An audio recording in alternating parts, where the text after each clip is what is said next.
এক ব্যক্তি জঙ্গলে হাঁটছিলেন। হঠাৎ দেখলেন এক সিংহ তার পিছু নিচ্ছে। তিনি প্রাণ ভয়ে দৌড়াতে লাগলেন। কিছু দূর গিয়ে একটি পানিবিহীন কুয়া দেখতে পেলেন। তিনি চোখ বন্ধ করে তাতে ঝাঁপ দিলেন। পড়তে পড়তে তিনি একটি ঝুলন্ত দড়ি দেখে তা খপ করে ধরে ফেললেন এবং ওই অবস্থায় ঝুলে রইলেন। পরে চেয়ে দেখলেন কুয়ার মুখে সিংহটি তাকে খাওয়ার অপেক্ষায় দাঁড়িয়ে আছে। নিচে চেয়ে দেখলেন বিশাল এক সাপ তার নিচে নামার অপেক্ষায় চেয়ে আছে।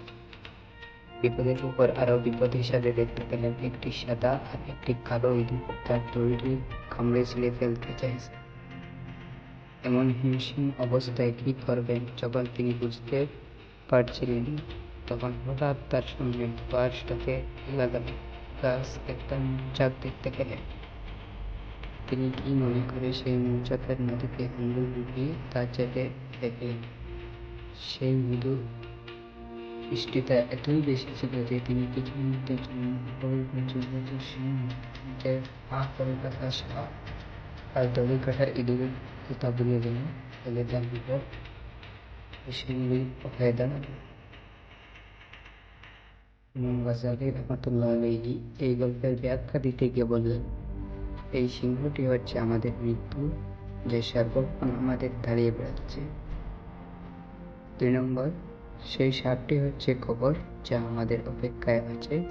3 নম্বর, দড়িটি হচ্ছে আমাদের জীবন, যাকে আশ্রয় করে বেঁচে থাকবে। 4 নম্বর, সাদা ইঁদুর দিন, কালো ইঁদুর যারা প্রতিনিয়ত ধীরে ধীরে আমাদের জীবনের আয়ু কমিয়ে দিয়ে আমাদের মৃত্যুর দিকে নিয়ে যাচ্ছে। আর সেই মৌচাক হলো দুনিয়া, যা সামান্য মিষ্টিটা বরফ করে দেখতে গেলে আমাদের এই ভয়ানক বিপদের ভুলে যাওয়াটা ভাগ্য।